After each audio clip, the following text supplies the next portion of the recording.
27ویں آئینی ترمیم اور جو یہ ذات کشمیر کی موجودہ صورتحال ہے، ممکنہ حکومتی تبدیلی ہے، کیا کہیں گے اس حوالے سے؟ کرتا ہوں حالات پہ بلاک تبصرہ، مد نظر مجھے کسی کی ستائش نہیں ہے۔ اگر کوئی آئین میں امینڈمنٹ تجویز ہو جاتی ہے تو اس میں کوئی امر مانے نہیں ہے۔ ان خطرات کے باوجود کہ عدم اعتماد آ رہا ہے تو پرائم منسٹر نے جو اس کو ایک پریویلیج موجود ہوتا ہے کہ وہ اسمبلی توڑ دیں۔ مستحکم حکومت تو یہی ہوتی ہے کہ 5 سال کوئی حکومت پورے کرے۔ کشمیر میں نسبتاً پاکستان کی ہمارے یہ جو عدالتی نظام ہے وہ بہتر انداز میں چل رہا ہے آزاد کشمیر کے اندر۔ آزاد کشمیر کی حکومت مستحکم ہوگی، یہ ایک ویلفیئر اسٹیٹ بنے گی تو ہم بہتر انداز میں کی آزادی کے لیے پرفارم کر سکیں گے۔ 89 میں ایک تاریخ شروع ہوگی مقبوضہ کشمیر میں، ایک بڑا قومی سیمینار ہوا۔ ہمارے موجودہ سیاستدان ہیں، ان کی طرز حکمرانی میں، طرز سیاست میں کیا فرق پایا آپ نے؟ کرسی میٹر نہیں کرتی، صحیح، اس کرسی پر بیٹھنے والا میٹر کرتا ہے۔ ہر کنبے برادری کے اندر لائق لوگ بھی ہیں، اہل علم لوگ بھی ہیں، اہل دانش لوگ بھی ہیں، ان کو سامنے آنا چاہیے۔ یہ بھی یہ نہیں موجود نہیں ہے اس آدمی کے پاس، وہ حکمرانی کیا کرے تو گا، وہ سیاست کیا حکمران کرے گا؟ رہتے ہوئے بھی کیا پرفارم کر سکے گا؟ یہ مسئلہ کشمیر ماضی، حال اور مستقبل کے آئینے میں، تو وہ کہنے لگے چمکتے دمکتے چہرے جو یہ پنجاب یونیورسٹی کے نوجوان یہاں بیٹھے ہوئے ہیں وہ ان کے ساتھ واپس تھے۔ جوائنٹ عوامی ایکشن کمیٹی، ایک عوامی مزاحمت، عوامی تحریک ہم نے دیکھی، کیا ہمارا جو نظام ہے، سیاسی نظام، وہ اس کی وجہ سے ڈسٹرب نہیں ہو چکا؟ کوئی سیاسی جماعت اس عوامی ایکشن کو لیڈ نہیں کر رہی ہے، سوائے میرے خیال میں یہ تحریک انصاف جو فارورڈ بلاک بنا کے جو ہے نا ایک وزیر اعظم کو منتخب کر لیا۔ بسم اللہ الرحمن الرحیم، السلام علیکم ناظرین، میں ہوں رضوان عباسی، ABN ڈیجیٹل پر ایک نئے پروگرام، نئے پوڈ کاسٹ کے ساتھ آپ کی خدمت میں حاضر۔ ناظرین، آج ہمارے ساتھ شریک گفتگو ہوں گے ریاض نوید بٹ صاحب، جن کا سیاست پر، قانون پر اور ان کا آزاد کشمیر میں مختلف اوقات میں بڑے بڑے عہدوں پر وہ براجمان رہے ہیں۔ سابق ایڈوکیٹ جنرل، سابق وائس چیئرمین بار کونسل اور چیف پروسیکیوٹر احتساب بیورو بھی رہ چکے ہیں۔ ریاض صاحب، تھینک یو ویری مچ، آپ نے ہمیں ٹائم دیا۔ ریاض صاحب، آغاز کریں گے گفتگو کا۔ آزاد کشمیر کے اندر اس وقت جو تازہ ترین صورتحال ہے پاکستان میں، جو اس وقت جو موجودہ سیاسی صورتحال ہے اور جو 27ویں آئینی ترمیم ہے، سر کیا کہیں گے؟ جو اس وقت 27ویں آئینی ترمیم ہے ہونے جا رہی ہے، حکومت نے تقریباً اس کا جو مسودہ ہے وہ بھی شیئر کر دیا ہے، اور اسی 27ویں آئینی ترمیم کے حوالے سے جو آزاد کشمیر میں عدم اعتماد ہے وہ بھی فی الوقت رک چکی ہے۔ تو 27ویں آئینی ترمیم اور جو یہ آزاد کشمیر کی موجودہ صورتحال ہے، ممکنہ حکومتی تبدیلی ہے، کیا کہیں گے اس حوالے سے؟ دیکھیے رضوان صاحب، پہلے تو میں کل 6 نومبر آیا اور گزر گیا۔ 6 نومبر آزاد کشمیر، تاریخ آزادی کشمیر، یہ وہ دن ہے جہاں لاکھوں انسانوں کو، آزادی کے متوالوں کو، آزادی کے غازیان کو شہید کر دیا گیا۔ سب سے پہلے تو میں ان کو خراج تحسین پیش کرتا ہوں، صحیح، اور اس توقع کا بھی اظہار کرتا ہوں کہ اللہ پاک کی مدد سے ان کے گرم گرم لو کے جو بوندیں ہیں ان سے انشاءاللہ کشمیریوں کے خدا رضیت جو ہے وہ مل کے رہے گا۔ آمین، ہم ان کے درجات کی بلندی کے لیے دعا گو ہیں۔ آمین۔ دوسری بات جو آپ نے سوال کیا ہے وہ یہ ہے کہ یہ بڑی نارمل سچویشن ہے، کوئی اب نارمل نہیں ہے پاکستان میں۔ امینڈمنٹس جو آئین میں ہیں یہ ایک رائٹ ہے، حکومت کا رائٹ ہے، ریاست کی بقا کے لیے، ریاست کے استحکام کے لیے، قانون کی پاسداری کے لیے، رول آف لا جو ہے اس کے لیے اگر کوئی آئین میں امینڈمنٹ تجویز ہو جاتی ہے تو اس میں کوئی امر مانے نہیں ہے، اس واسطے کہ آئین کوئی قرآنی صحیفہ نہیں ہوتا۔ یہ آئین ریاست کے استحکام کے لیے اور لوگوں کی فلاح و بہبود کے لیے درست، بنائے جاتے ہیں۔ صحیح، تو وقت کے گزرنے کے ساتھ ساتھ اس میں ترامیم آنی چاہیے، ہونی بھی چاہیے، اضافہ ہونا چاہیے، کمی ہونی چاہیے، جو جس چیز کی ضرورت ہے۔ لیکن یہ بڑی اہم بات ہے کہ نمبر 1، ایک تو اس کو جتنے سیاسی ہولڈر ہیں، یہ حکومت کے جو لوگ ہیں، سیاسی جماعتیں ہیں، ان سب کو اعتماد میں لینا چاہیے صحیح، اس ترمیم کے لیے۔ اور نہ صرف یہ کافی ہے بلکہ اسمبلی میں جب پیش ہوئے گا اس پہ ڈیبیٹ ہونی چاہیے تاکہ صحیح، جو اپوزیشن ہے وہ بھی اپنے خیالات کا اظہار کر سکے، ایسے ہی ہے۔ انہیں بھی موقع ملنا چاہیے۔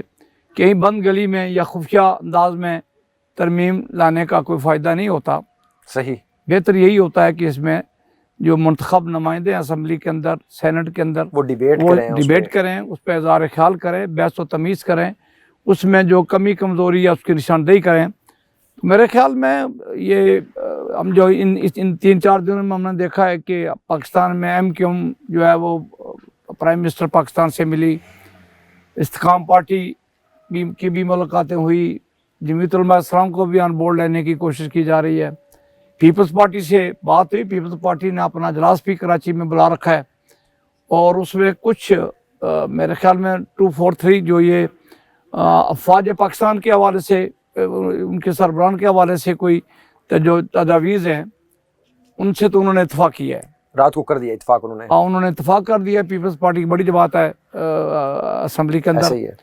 और बकिया के बारे में भी आज उनका इजलास है, शायद सही। कुछ अमेंडमेंट या तरमीम के साथ। हाँ अलबत्ता उन्होंने ये कहा जो सूबाई खुद मुख्तारी पहले से 18वीं तरमीम में दी गई है उसको वो कहते हैं कि वापस नहीं लेना चाहिए, हम इससे इत्तफाक नहीं सही। करते। लेकिन इस मौजू पर भी मोहतरम बिलावल भुट्टो साहब की जो रात की परफॉर्मेंस, उन्होंने कहा कि इन सारी मामलात पर आज दोबारा से गौर व गौर भी किया जाएगा। अच्छा बट साहब, पीपल्स पार्टी की तो आपने बात की, जो उन्होंने मशरूत एक हमायत की है आईनी तरमीम के हवाले से। आज़ाद कश्मीर में तब्दीली की बात चली थी, मुमकिन जो हुकूमती तब्दीली थी, पीपल्स पार्टी की जो हुकूमत है इस वक्त जो सिंध में, आज उनका CEC का दोबारा इजलास होने जा रहा है। तो आप क्या समझते हैं कि पीपल्स पार्टी का वो एक जो मूव चली थी आज़ाद कश्मीर में हुकूमती तब्दीली के हवाले से, उसको कितना एक आप जानदार समझ रहे हैं, क्या होने जा रहा है, आपके पास क्या इतलात हैं? देखिए बात यह है कि अदम एतमाद बहरहाल एक असम्बली के अंदर अपोजिशन का हक है, सही।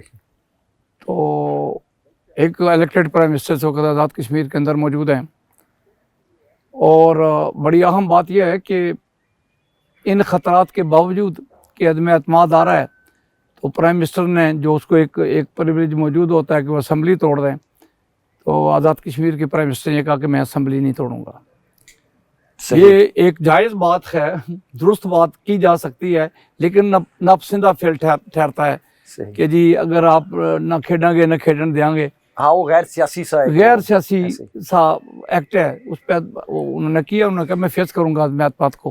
प्राइम मिनिस्टर ने ये एक बात की आपने एक बात की, सॉरी आपकी कथा कलामी, आपने कहा कि अपोजिशन का ये इस्तेकाक होता है कि वो अदम एतमाद लेके आ जाए। यहाँ तो हुकूमत थी, हुकूमत के खिलाफ, मतलब यही वही लोग हैं ना 30 महीने जो काबीना का हिस्सा रहे हैं, वज़रा रहे हैं, वो अदम एतमाद लेके आ रहे हैं। जैसे आज़ाद कश्मीर में हुकूमतें बनी हैं, जो तीसरा वज़ीर आज़म में 2 ख़त्म हो जाते हैं, क्यों उदास फिरते हो सर्दियों की रातों में, इस तरह तो होता है। इस तरह के कामों में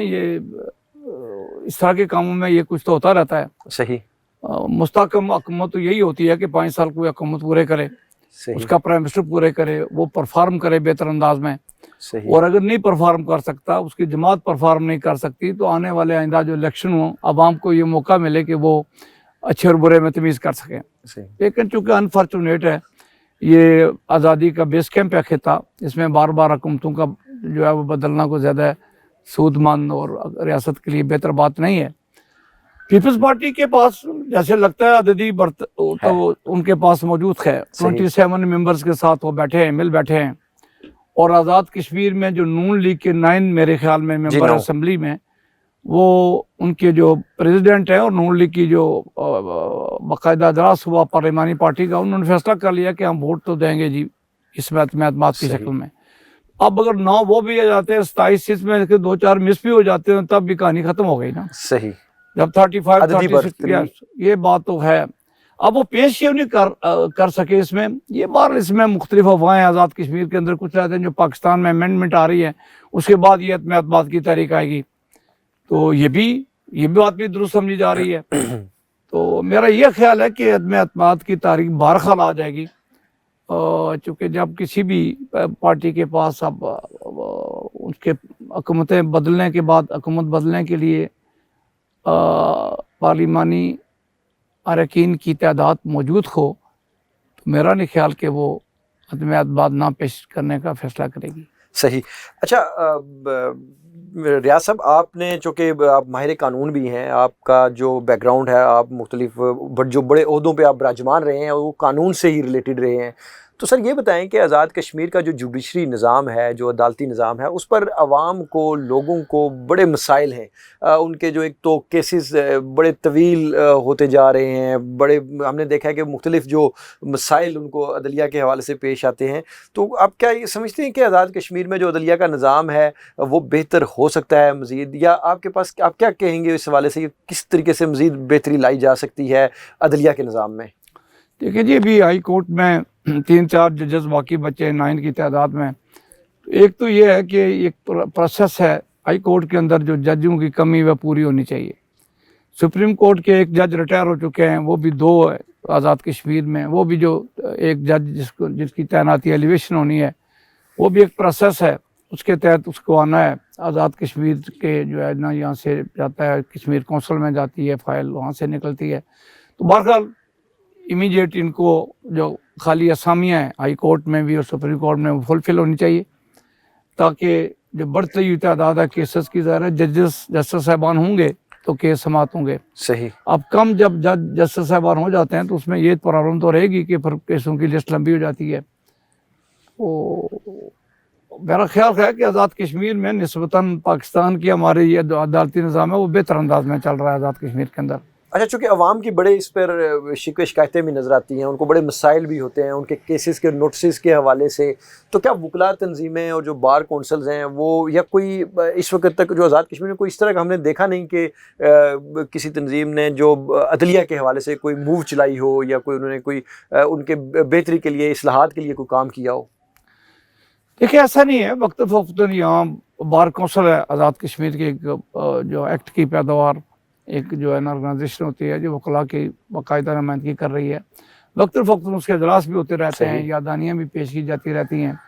لیکن بعض جو باتیں ہیں وہ وکلاء نے صرف نہیں کرنی ہوتی، جسٹس صاحبان نے بھی کرنی ہوتی ہیں. وکلاء جو ہے وہ بھی اس نظام کا حصہ ہیں، یہ گاڑی کے 2 پہیے ہیں، عدالت اور عدلیہ اور وکلاء. صحیح. تو کہیں وکلاء کی وجہ سے کیس لمبے ہو جاتے ہیں، کہیں جو ہے نا وہ عدالتی فیصلے تاخیر سے آنے سے بھی ایسا ہو جاتا ہے. لیکن میرا اپنا خیال ہے کہ آزاد کشمیر میں نسبتاً پاکستان کے ہمارا بڑا ملک ہے وہ، یہاں عدالتی نظام بہتر انداز میں چل رہا ہے اور وکلاء بھی اپنی ذمہ داریاں بہتر انداز میں پوری کر رہے ہیں. جو جوڈیشل نظام ہے ہمارا، اس میں اگر اس کو جدید تقاضوں کے مطابق اگر اس میں جو جدت لائی جائے، تو جو ایک ہمارے چونکہ کیسز جو چل رہے ہوتے ہیں تو بڑے دور افتادہ علاقوں سے لوگ آتے ہیں شہر میں، ان کو نوٹسز بھی تاخیر سے ملتے ہیں. کیا کوئی نظام میں جدت لانے کے لیے کوئی ایسا نظام امپلیمنٹ کیا جا سکتا ہے جوڈیشل نظام کو بہتر کرنے کے لیے؟ جو خیر نظام اس کو بہتر کرنے کی ضرورت ہے. صحیح.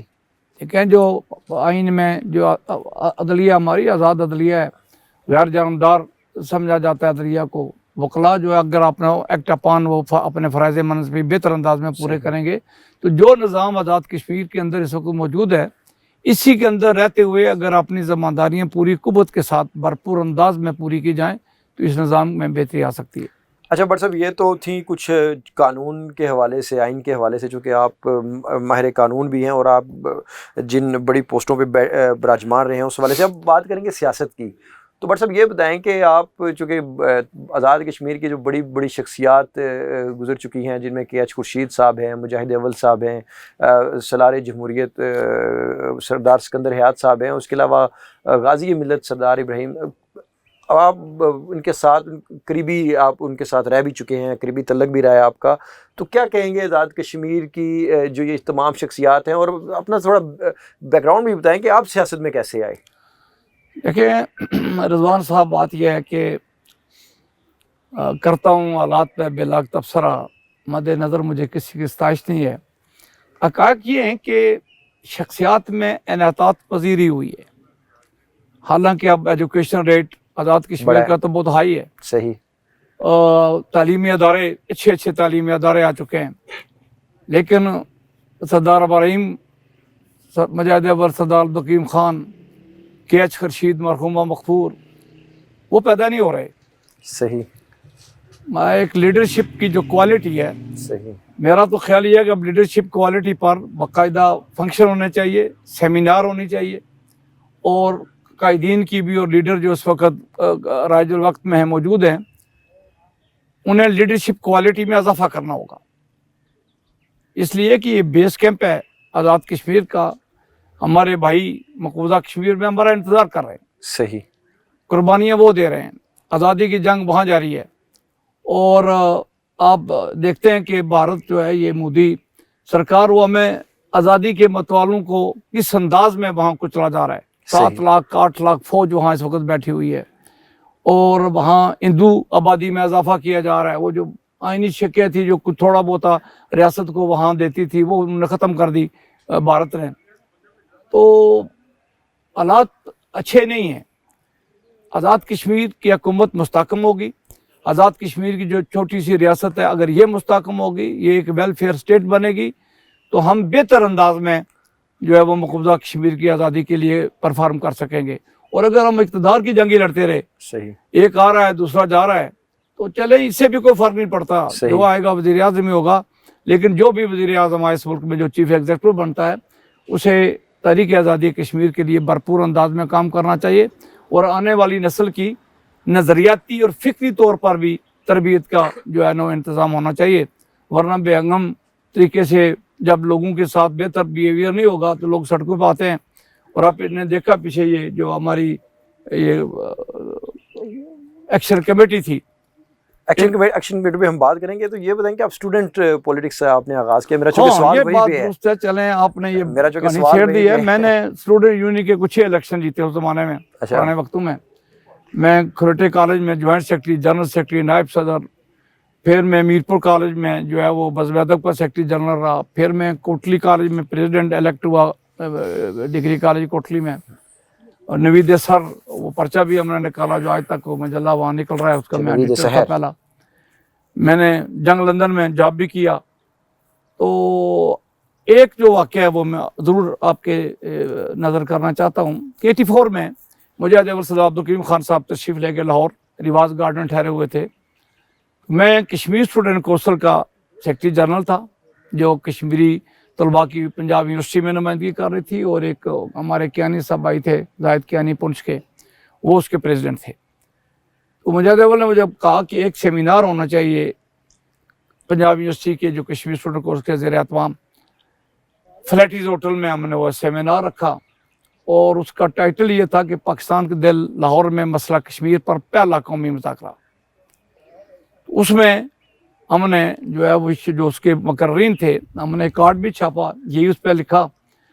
तो मुकर्रीन में सरदार इब्राहिम खान साहब थे, के.एस. खुर्शीद साहब थे, मुजाहिद अव्वल सरदार अब्दुल करीम खान साहब थे, कर्नल रशीद अब्बासी थे जमात इस्लामी के अमीर, और महादरा शुमारी की नुमाइंदगी खालिद अंसारी साहब नहीं जा सके थे, तो डॉक्टर अब्दुल बासत जो मारूफ ख़ानदान है आज़ाद कश्मीर के सेटल है लाहौर में, सही, उन्होंने नुमाइंदगी की।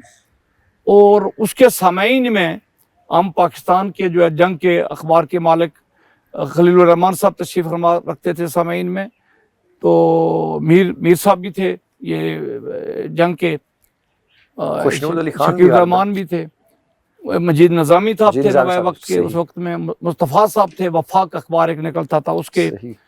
और पाकिस्तान के नंबर कारम नवीस जिसमें अब्दुल कादिर हसन, मुजीबुर रहमान शामी और उर्दू डाइजेस्ट के जो है ना वो अल्ताफ़ हुसैन कुरैशी, इस तरह के लोग उसमें मौजूद थे। और अल्ताफ़ गोहर जैसे लोग भी सामीन में थे। आसिफ करमानी, ये जो मशीर है वज़ीर आज़म पाकिस्तान के, उसके उनके वालिद अहमद सईद करमानी, यानी पुराने मुस्लिम लीगी और मुख्तलिफ जमातों के लोग उसके अंदर मौजूद थे। ख़वातीन में ये तलत याकूब जो हाई कोर्ट की जज रही, इस तरह के लोग भी उसके फंक्शन के अंदर मौजूद थे। वो फंक्शन हमने किया और उससे तारीख़ आज़ादी कश्मीर को बड़ी जला बख्शी। बल्कि 89 में एक तारीख शुरू होगी मकबूजा कश्मीर में, एक बड़ा कौमी सेमिनार हुआ लाहौर के अंदर। तो कोशिशें और काविशें होती रही हैं मुख्तलिफ अंदाज में। मैं उसका स्टेट सेक्रेटरी भी था। अच्छा, उस प्रोग्राम का बड़ा इवेंट था जी, बड़ा इवेंट पाकिस्तान के दिल लाहौर में हम करने में कामयाब हो गए। बहरहाल मैं जब लंदन में था, हमने एक ऐसा भी सेमिनार करवाया जहाँ कश्मीर सेमिनार था, जिसमें मुकर्रीन में महराज मोहम्मद खान मौजूद थे, चीफ जस्टिस ज़माने के आज़ाद कश्मीर मलिक जस्टिस अब्दुल मजीद मलिक, बड़े दानिशवर आदमी थे, कश्मीर पर उनको बड़ा बूर असर था। और अंसार बर्नी ने भी उसमें एड्रेस किया। अच्छा। सूरन सिंह संघा थे जो खालिस्तान तारीख के सदर थे, وہ بھی تشریف لائے اور کشمیر پر پورے ایک سیمینار بڑی ہوا بڑی خدمات رہی ہیں جی آپ کی. پاکستان سینٹر لاہور میں، پاکستان میں اس کا بھی سیکرٹری تھا. اچھا ماشاءاللہ. یہ بتائیں کہ کے ایچ خورشید صاحب کا آپ نے ذکر کیا، آپ کے ایچ خورشید صاحب کے چیمبر میں بطور وکیل بھی آپ نے جی بالکل ایسے ہی ہے. میں کے ایچ تو سر خورشید کیسی مرحوم کے شخصیت پائی آپ نے کے 3 ایچ سال خورشید وہاں صاحب کو؟ وکالت کرتا رہا ان کے چیمبر میں. کچھ عرصہ میں راجہ افراد صاحب خان صاحب جو ہائی کورٹ کے صحیح. جسٹس بنے، سپریم کورٹ کے جسٹس تھے، آزاد کشمیر کے رہنے والے تھے. ابھی ان کے عزیز ہی ہیں جو اس وقت آزاد کشمیر میں سپریم کورٹ کے چیف جسٹس ہیں، راجہ محمد سعید اکرم خان صاحب. ایک بڑا کمبا اور ہے جنہوں نے پاکستان میں بھی جسٹس صحیح. بن کے تو پاکستان کے عدلیہ میں اپنا کردار ادا کیا. تو وہاں میں آپ کو صحیح بتانا چاہتا ہوں، میں نے کے ایچ خورشید کو بڑا درویش منش آدمی پایا. صحیح. بظاہر وہ بڑے ماڈرنائز قسم کے آدمی تھے، جدید نظریات پر بڑی گرفت تھی ان کی، جن کے بارے میں قائد اعظم محمد علی جناح نے یہ کہا کہ پاکستان میں نے میرے ٹائپ رائٹر نے اور میرے سیکرٹری بنایا. سیکرٹری سے بات کے ایچ خورشید تھے. اچھا. ٹھیک ہے جی. جس آدمی نے 52 میں باٹلا کیا، صاحب رحیم صاحب کے بعد دوسرے ہمارے کشمیر کے باٹلا جو ہے نا بیسٹر تھے. تو لیکن ان کا طرز زندگی جو تھا اس میں بڑی سادگی تھی. صحیح. کوئی کرپشن ان کے نام اعمال میں نہیں آئے. صحیح. بلکہ ایک ایسا بڑا واقعہ اس زمانے میں ہوا، میں کریکٹر کی بات آپ کر رہے ہیں، کہ کے ایچ خورشید مرحوم کو جو تاریخ پاکستان کے کارکنان کو میاں نواز شریف نے وزیر اعلیٰ پنجاب کی حیثیت سے کچھ مکانات دیے. ایک یوں بٹ صاحب تھے جو لاہور کے لبرشلی کے صدر تھے، وہ میاں نواز شریف صاحب سے مل کے ایک ماڈل ٹاؤن میں کوئی 4 کنال کا ایک رقبہ تھا جس پہ وہ مکان بھی بنا ہوا تھا. وہ کے ایچ خورشید کو لے کے جی تاریخ کشمیر میں آپ کا بڑا کردار ہے تو یہ ہے، وہ انہوں نے پھاڑ دیا. تو انہوں نے آگے سے یہ کہا کہ صدیق اکبر کے پاس کون سا اپنا ذاتی گھر تھا. سبحان اللہ، کیا بات ہے. تو اس کریکٹر کے وہ لوگ تھے. تب وہ قائد اعظم محمد علی جناح کے ساتھ مل کر پاکستان کو آزاد اور خود مختار ایک ملک لینے میں کامیاب ہوئے تھے. یہ کریکٹر تھا ان لوگوں کا. اچھا بٹ صاحب، کریکٹر کی بات کی آپ نے چونکہ کے ایچ خورشید، مجاہد اول، سردار ابراہیم صاحب، بڑے نام لیے آپ نے، ان کے ساتھ آپ رہ چکے ہیں. یہ بتائیں کہ ان سیاستدانوں میں اور جو ہمارے موجودہ سیاستدان ہیں ان کی طرز حکمرانی میں، طرز سیاست میں کیا فرق پایا آپ نے؟ دیکھیے جی، بات یہ ہے کہ صرف آزاد کشمیر کا چیف ایگزیکٹو ہو جانا یا صدر ہونا ہی کافی نہیں ہوتا ہے. صحیح. کرسی میٹر نہیں کرتی، صحیح. اس کرسی پر بیٹھنے والا میٹر کرتا ہے. صحیح. اور قرآن مجید کی آیت کریمہ ہے کہ ہم نے بعض کو بعض پر فوقیت دی. میں برسوں یہ سمجھتا رہا یہ فوقیت سے مراد ہے کہ ایک آدمی جو ہے وہ وزیر اعظم ہے، ایک اس کا دفتر میں اس کا کوک ہے، میں یہ سمجھتا رہا. لیکن مفسرین نے یہ نہیں لکھا ہوا. اس آیت کریمہ کی یہ تشریح کی ہوئی ہے کہ اللہ تعالیٰ نے بعض کو بعض پر فوقیت دی، وہ عقل میں، صحیح. دانش میں، فہم میں، فراست میں، تدبر میں، پیشنز میں، سوچ اور فکر میں، نظریات اور خیالات میں. یہ اللہ پاک کی گاڈ گفٹڈ چیزیں ہوتی ہیں. اب چیف ایگزیکٹو ہو گیا، اگر اس کے پاس عقل، دانش، فہم، فراست، تدبر وہ نہیں ہے جو اللہ تعالیٰ نے بعض کو بعض میں فوقیت دینے والا ہے، تو وہ اس انداز میں بہتر پرفارم نہیں کر سکتا. صحیح. اس لیے حکومتیں بنانے میں جو اللہ تعالیٰ نے یہ نہیں کہ لکھا ہو کہ میں صرف عقلمند آدمی کو وزیر اعظم اور صدر بناؤں گا یا اسمبلی کا ممبر بنا، یہ کہ نہیں لکھا ہوا ہے. صحیح. ٹھیک ہے جی. یہ تو لوگوں نے یہاں ایک طریقہ انداز ہے جمہوری سیٹ اپ میں، لوگ کس طرح سے آ جاتے ہیں کہ کنبوں اور خاندانوں اور برادریوں کی بنیاد پر لوگ اس اعلیٰ عہدوں پر پہنچ جاتے ہیں. اس میں میرٹ شاید نہ دیکھا جاتا ہو. صحیح. تو اگر اسمبلی کے اراکین میرٹ پر آئیں، ہر کنبے برادری کے اندر لائق لوگ بھی ہیں، اہل علم لوگ بھی ہیں، اہل دانش لوگ بھی ہیں.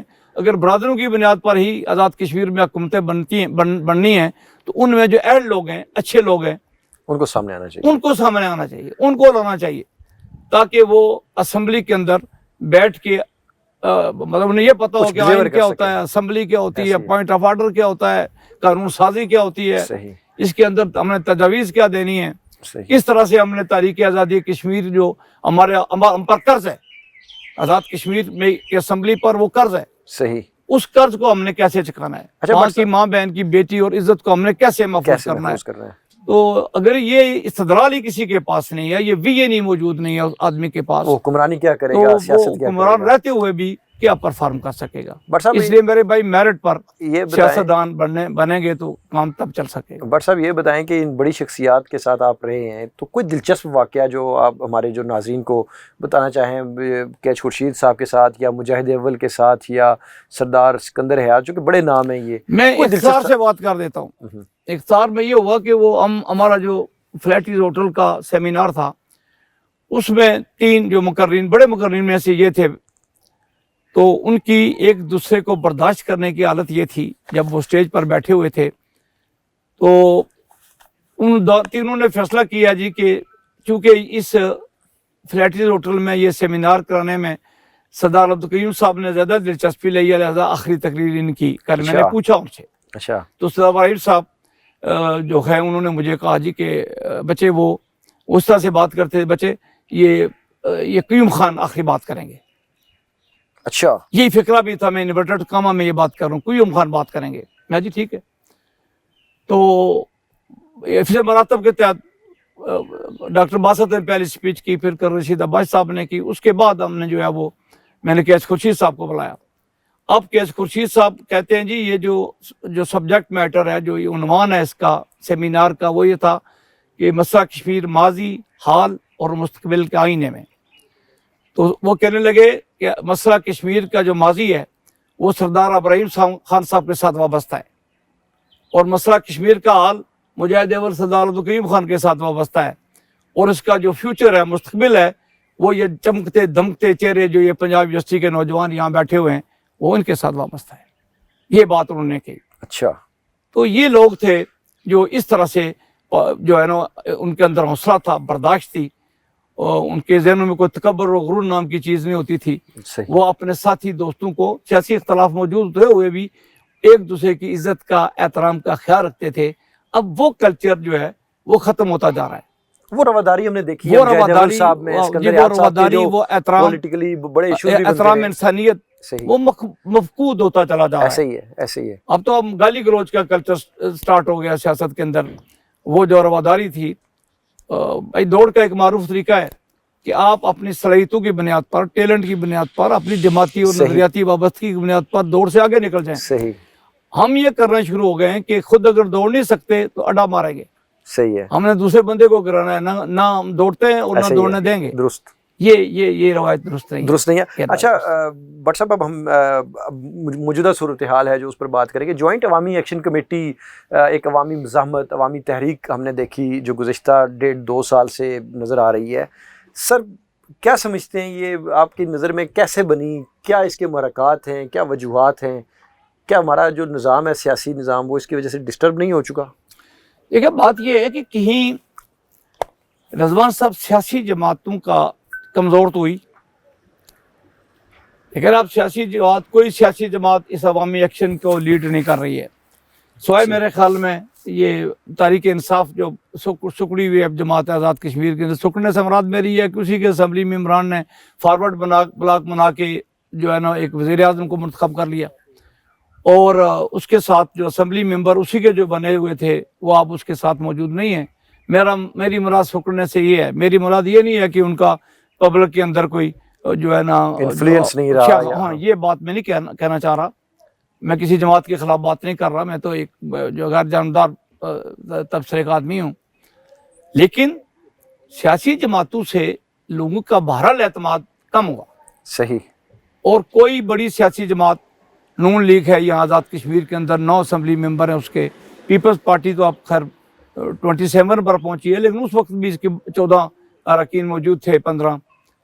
تو کوئی بھی سیاسی جماعت ان کی نمائندگی نہ کرتے ہوئے عوامی ایکشن کی جو ریلا نکلا آزاد کشمیر میں اس کا مطلب یہ ہے کہ آزاد کشمیر میں کوئی جو محرومی کا شکار ہوئی ہے عوام. صحیح. ان کی جو توقعات تھی سیاسی جماعتوں پر وہ اقتدار میں رہتے ہوئے وہ پوری نہیں کر سکی. وہ فلفل نہیں ہوئی. تو اس پر جو ہے عوامی ایکشن کمیٹی سامنے آئی. نوجوان نسل جو ہے نا اس نے یہ سارا سسٹم ہی اپنے ہاتھ میں لے لیا. صحیح. اور بالآخر جو ہے نا پاکستان کے جو ہے نا وزارت تشریف لائی یہاں 2 بڑی جماعتوں کے اور انہوں نے عوامی ایکشن نے براہ راست ان سے مذاکرات کیے. صحیح. ہماری آزاد کشمیر کی جو لیڈرشپ ہے وہ بھی بہت کم تعداد میں اس کے اندر موجود تھی. ایسا ہی ہے. ایون پرائم منسٹر نہیں بیٹھے ہوئے تھے. صحیح. تو اس طرح ان معاملات کو بھی دیکھنے کی ضرورت ہے. लोगों के मसाइल उनकी दहलीज पे हल होने चाहिए। ये बड़ा असास खिता है पाकिस्तान के लिए। पाकिस्तान ने कई जंगें लड़ी हैं ऐसे ही इस असास खिते ऐसे ही के तहफ़्फ़ुज़ के लिए, इस्तेकाम के लिए और मकबूजा कश्मीर की आज़ादी के लिए। तो अगर अवाम का ये रद्द अमल होगा तो कहीं जनाब बलूचिस्तान में भी गुंडागर्दी शुरू है। तालिबान जो है ना वो आए दिन हमले कर रहे हैं। तो सरहद में भी इस तरह की कैफियत मौजूद है इस वक्त, जो है ना खाना जंगी मौजूद है वहाँ भी। तो अगर ये सारे कश्मीर में भी इस तरह की सूरत हाल पैदा होगी तो जो रियासत है वो माँ है हमारी, वो पाकिस्तान के साथ कश्मीर के मफादात वाबस्ता हैं। हमारा वकील है वो कश्मीरियों का दुनिया के अंदर, अगर वो कमज़ोर हो जाएगा सही। तो हमारी तारीख भी कमज़ोर हो जाएगी। सर, जॉइंट अवामी एक्शन कमेटी का मुस्तकबिल क्या देख रहे हैं आप? फिलहाल तो जो उन्होंने प्रोग्राम हमें दे रखा है जी आवाम को, अब बाकायदा उन्होंने प्रोग्राम दिया है कि हम ये समाजी एक तंजीम है, ये हकूक़ के कश्मीरी अवाम के जो समाजी ऐसे ही। हकूक़ हैं, जो उनके वेलफेयर के जो मामलात हैं उनको देखेगी ये, ठीक है जी। लेकिन कल वो उनका राइट तो है, वो इसी अवामी एक्शन को किसी सियासी जमात में तब्दील कर लेते हैं या ये पूरा काफिला जो है किसी सियासी जमात के साथ मुंसलिक हो जाता है, तो उनका ये राइट तो है।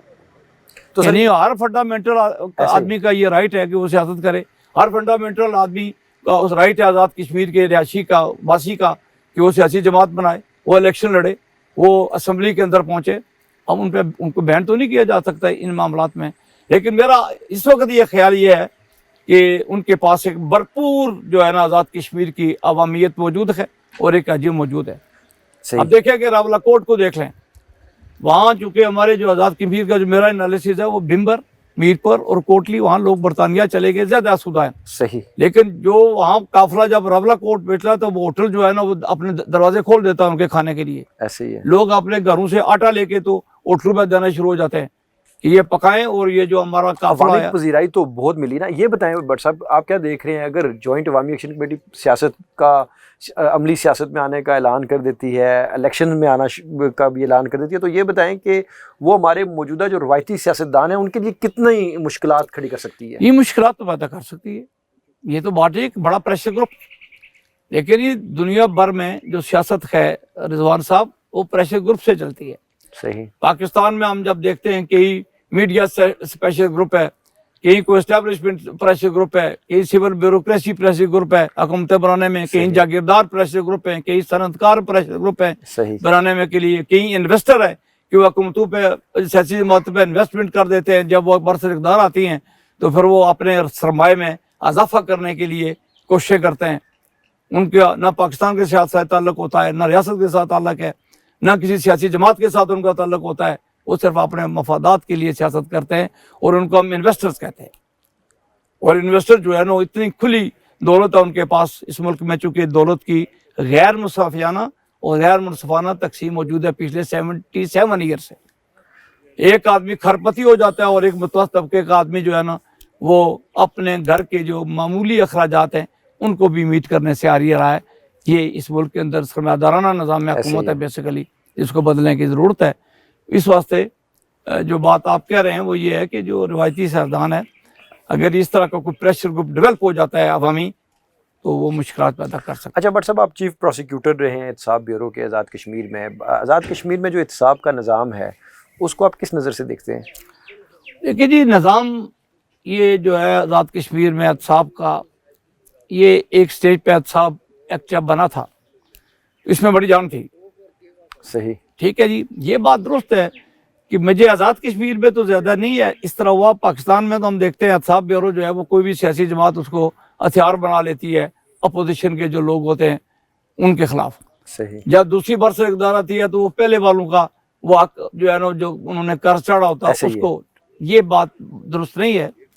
एहतसाब एक बड़ा ज़रूरी अदारा है, बड़ा अहम अदारा है, और कोई भी मुल्क और कोई भी सल्तनत एहतसाब जिसमें नहीं होता है वो जो है वो सल्तनत जो है ना वो एक फलाही रियासत बनने में नाकाम रहती है। सही। ठीक है, आज़ाद कश्मीर में हाल तो उस तरह की सनतकारों के कोई टैक्स का मामला नहीं है, लेकिन जो छोटी छोटी झलकियाँ हैं, मैं ज़ाती मेरे नॉलेज में ये बात मौजूद है कि सड़क का पहले जब टेंडर होता है, सही, उस टेंडर सड़क होने में बाकी ठेकेदार आपस में सुलह कर लेते हैं और एक ठेकेदार कम बिड पे आ जाता है, पूल सिस्टम, पूल में वो जीत जाता है। उसके बाद जनाब कभी मैंने सड़कों पर जो सड़क बनी उस पर कभी SDO साहब को, एक्शन साहब को, सेक्रेटरी साहब को, किसी को भी मैंने खड़े वहाँ नहीं देखा है। इसलिए एक परसेंटेज का निज़ाम है। ये बात जो मैं कह रहा हूँ ये जोश खताबत में नहीं कह रहा, मैं जो ज़ाती इन बातों का इल्म है कि जी 10% एक ले रहा है, 10%, 15%, 20 में एक बाकायदा रवाज है। जहाँ हमारे जो ब्यूरोक्रेट थे उन्होंने अपने महल बना लिए, उन्होंने कोठियाँ बना ली, बैरिया टाउन में उनकी जायदादें मौजूद है इस मुल्क के अंदर, हाउसेज हैं बड़े बड़े, ठीक है। फार्म हाउस बड़े बड़े बनते हैं 17वें ग्रेड की तनख्वाह पर, 18वें ग्रेड की तनख्वाह पर, 19वें ग्रेड की तनख्वाह पर। कोठियाँ नहीं बनती, बैंक बैलेंस बनते, लैंड क्रूजर नहीं खरीदी जा सकती, फार्म हाउस नहीं बनते हैं। तो इसका मतलब है करप्शन तो हुई है मुल्क के अंदर। सही सही। तो इस जब तक इस मुल्क में इंसाफ का निज़ाम बेहतर नहीं होता, ऐसे ही है, इस करप्शन को बहरहाल नहीं रोका जा सकता। अच्छा भट्ट साहब, आपने बड़ी दिलचस्प बात की और हम देख रहे थे एक जगह पर कहीं सोशल मीडिया पे कि ये जो हमारी सड़कें बनती हैं, अगर इन सड़कों पे किसी शख्सियत के नाम से मंसूब करने की बजाय उस ठेकेदार का नाम या उस जो मुतलका जो सरकारी अफसर है, SDO है, एक्सीएन है, उनका नाम वहाँ पे उस तख्ती पे लगा दिया जाए तो बेहतरी आ सकती है निज़ाम में। तो ये बड़ी एक दिलचस्प सी बात थी। सर इख्तिताम की तरफ जाएंगे। भट्ट साहब ये बताएं कि आज़ाद कश्मीर, आप चूँकि माहिर कानून भी हैं, सियासत में भी आपका बड़ा किरदार रहा है, जो आज़ाद कश्मीर का मौजूदा निज़ाम है इस वक्त, जो सियासी है, जो पार्लिमानी है, जो अदलिया का, इन शॉर्ट में क्या कहेंगे आप, इसमें मज़ीद बेहतरी कैसे लाई जा सकती है इन तीनों शोबे ज़िंदगी में? देखिए जी, एक वेलफेयर स्टेट बनना चाहिए आज़ाद कश्मीर को, सही, हर हाल में बनना चाहिए। ये आज़ादी का बेस कैंप है, जैसे मैंने पहले भी अर्ज़ किया है, और इसकी जो फ्यूज़ और बरक़ात होंगी वेलफेयर स्टेट की, वो उसकी जो है ना खुशबू मकबूजा कश्मीर के जो गाजियान हैं वहाँ बैठे हुए और जो शोधाएँ हैं और जो उनकी कुंभे जाते हैं, उनके अंदर अट्रैक्शन पैदा होगी इस कश्मीर में कुछ साथ मिलने में। सही। और वो इसी सूरत में मुमकिन है कि हम आज़ाद कश्मीर के निज़ाम को, यहाँ यूनिवर्सिटियाँ अच्छा परफॉर्म कर रहे हों, यहाँ मेडिकल कॉलेजेस बन चुके हैं वो अच्छा परफॉर्म कर रहे हों, यहाँ की जो सिविल ब्यूरोक्रेसी है, यहाँ की जो अदालती निज़ाम है, अगर वो बहुत बेहतर और आइडियल तरीके से चलेगा तो तब मकबूजा कश्मीर के लोगों के लिए आज़ाद कश्मीर के अंदर आज़ाद होकर मिलजुल बैठने में उनको जहन में एक अच्छा जो है ना वो जज्बा पैदा हो, और वो तारीख़ आज़ादी कश्मीर जो वहाँ अपने जो है ना वो अपनी मदद आपके तहत चला रहे, उसमें बरकत और फयाज पैदा होगा और आज़ादी की जो मंजिल है वो करीब आएगी। मैं फिर ये कहना चाहूँगा कि आज़ाद कश्मीर के अभी इलेक्शन 6 माह में होने वाले, ये ना हो कि आवाम अगर तोड़ फोड़ करना हो तो सड़कों पर, अगर आज़ादी रियासती के इंस्टीट्यूशन है उनको मारना हो, उन्होंने पुलिस ने इंसानों को एजिटेटर पार्टी को मारना हो तो वो भी गोलियां चल जलें। अभी 9-10 बंदे शहीद हो गए सही हमारे आज़ाद कश्मीर के अंदर। उस वक्त तो अपना वो हक अदा करते हैं, और जब इलेक्शन हो तो चाचे बाबे को हमने वोट दे देने, हम मेरिट पर अगर अपने वोट का इस्तेमाल नहीं करेंगे, सही, हम अगर एहलियत की बुनियाद पर अपना वोट नहीं इस्तेमाल करेंगे, अगर हम असम्बली के अंदर बासलाहियत लोगों को भेजने में नाकाम रहेंगे तो फिर 5 साल हमें भुगतना पड़ेगा, फिर भुगतना पड़ेगा। इसलिए ज़रूरी बात यह है कि आने वाले इलेक्शन में आवाम जो है वो कुंभों से, ख़ानदानों से, बरादरियों से हट के मेरिट की बुनियाद पर कौमी असम्बली के अंदर मेंबर मुंतखब करके भेजें।